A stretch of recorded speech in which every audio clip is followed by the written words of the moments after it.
The WCB attracted a young, creative, and adventurous crowd. The community had a tradition of celebrating the 4th of July with playful costumes, games of greased watermelon, and a cookout on the beach followed by a paddle-in movie. The group loved to have fun, and all the preparations were underway for another great Independence Day celebration.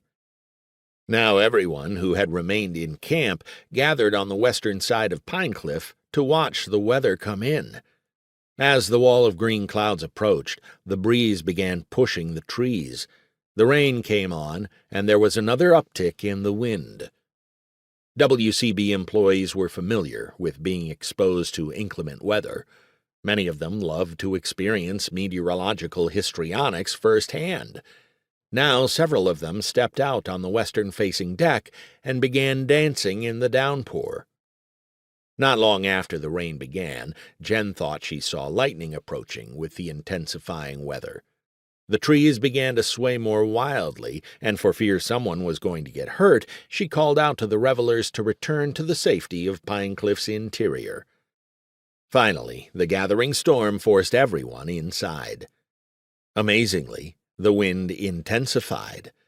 As Jen and the others peered through the blurry rainfall, they could feel as much as see the mounting torrent. The forest was battered by the oncoming storm. And then a phenomenon happened that shocked everyone who saw it.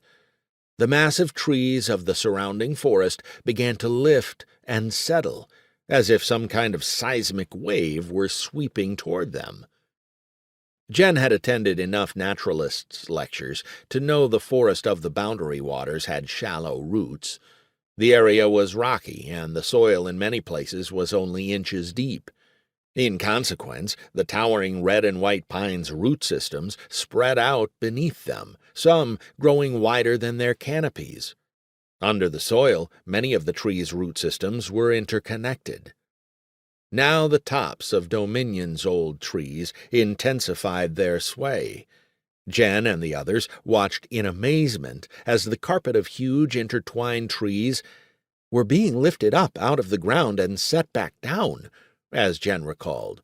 So as each of the trees were moving, it made the land look like it was breathing, but they were still standing. It was so strange. Maybe if the wind had blown at 80 miles per hour instead of 100 or 120, the trees would have continued to rise and return to the ground, as though the earth were exhaling. But instead, it loosened and pulled up big chunks, and as those trees went over, they knocked other trees over, because they're all interlaced.